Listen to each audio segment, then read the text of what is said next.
This class is getting ready to have their photograph taken for the high school yearbook. Nothing unusual about them. They're much like you, like any group of boys and girls 13 to 15 years old. Hold still, please. Don't move. Thank you. Here it is, 17 young people. Some tall, some short, some fat, some thin, some strong, and some not so strong. However, all have one thing in common. They all are adolescents. Young people in the process of changing from child to adult. This stage of development, during which the physical changes from child to adult occur, is called puberty. Puberty usually begins at an earlier age in girls than in boys. Most girls enter puberty at about 12 or 13, and most boys at about 14 or 15. Puberty is a very important stage in your lives, and you should fully understand what it means and how it affects your body. These simplified drawings represent the bodies of a growing boy and girl before the onset of puberty. Regulating the growth and life of the human body is a system of glands. They are called the endocrine or ductless glands. These glands do their work by secreting certain chemical substances called hormones. Some of these hormones bring about changes within the body. During puberty, they are also responsible for the changes which finally turn a boy into a man and a girl into a woman. These glands are the pituitary gland, the thyroid, the parathyroids, the adrenals, the pancreas, and the sex glands. The glands thought to be most important in the development of the human body during puberty are the pituitary gland and the sex glands. The pituitary gland sets off the process of puberty by increasing the secretion of that hormone which controls the rate of growth of the body. Therefore, puberty is introduced by a rapid spurt of growth. Growth, however, varies for each individual person. For some, the young body may start its growth by shooting up several inches in a few months. For others, the growth in width may come first. And there's even another kind of person. The body may take its own good time before it starts growing in any direction.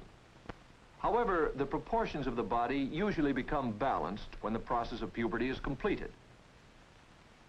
Sometime after the period of rapid growth has started, the pituitary gland, for the first time, secretes another kind of hormone.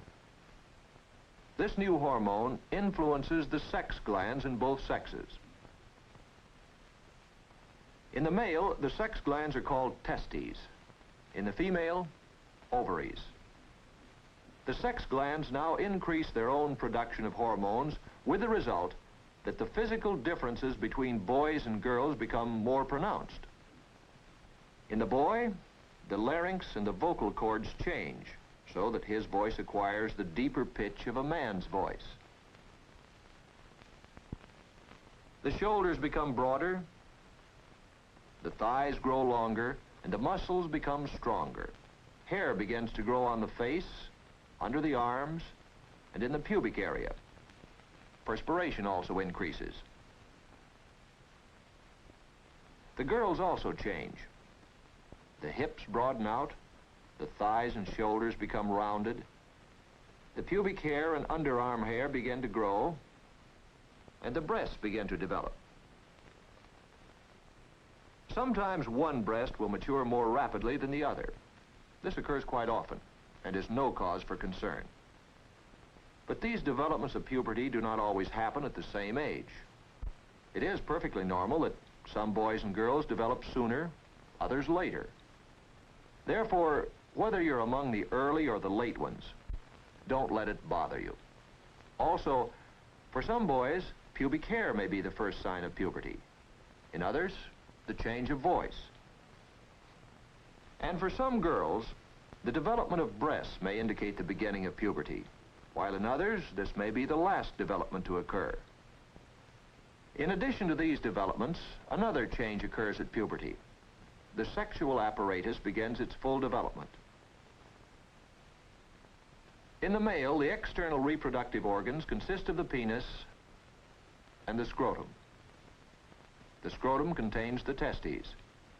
The testes, as you recall, are the sex glands in the male. They're like a factory in which, beginning at puberty, the male sex cells are made.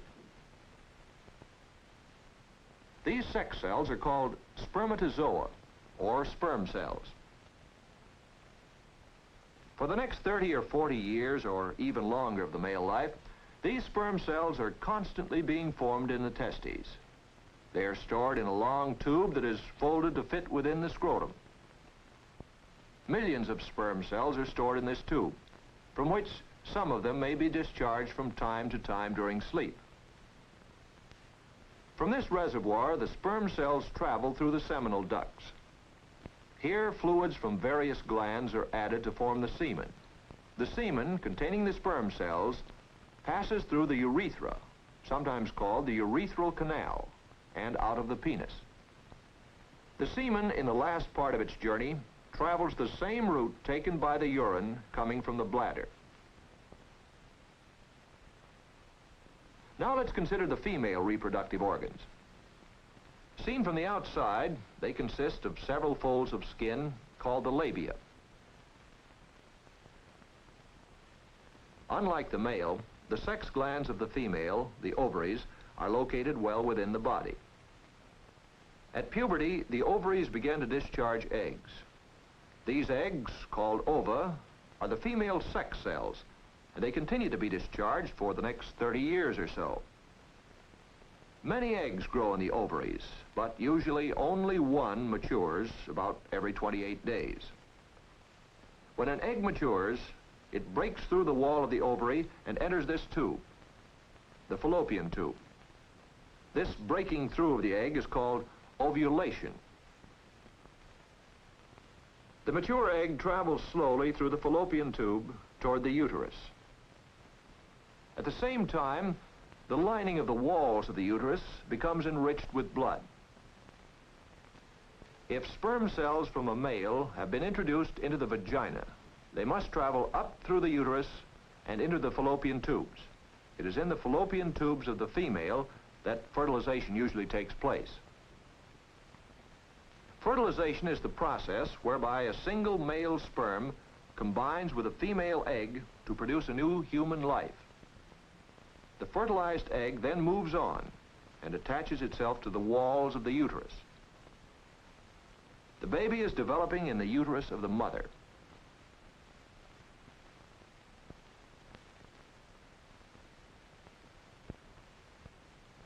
Food from the blood in the wall lining of the uterus feeds the growing baby until it is fully developed within the mother.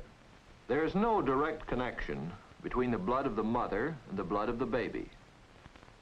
The time during which this development occurs lasts 9 months and is called pregnancy. After this, the baby is born. If fertilization of the egg does not occur, the egg dissolves or disappears. When this happens, the blood in the wall lining of the uterus is not needed and is discharged from the body. This is called menstruation and happens every time an unfertilized egg dissolves away. That is, about every 28 days. So we have seen that during adolescence, our bodies undergo some intricate and wonderful changes. As a result of these changes, boys and girls become men and women, bigger, stronger, and capable of having children of their own.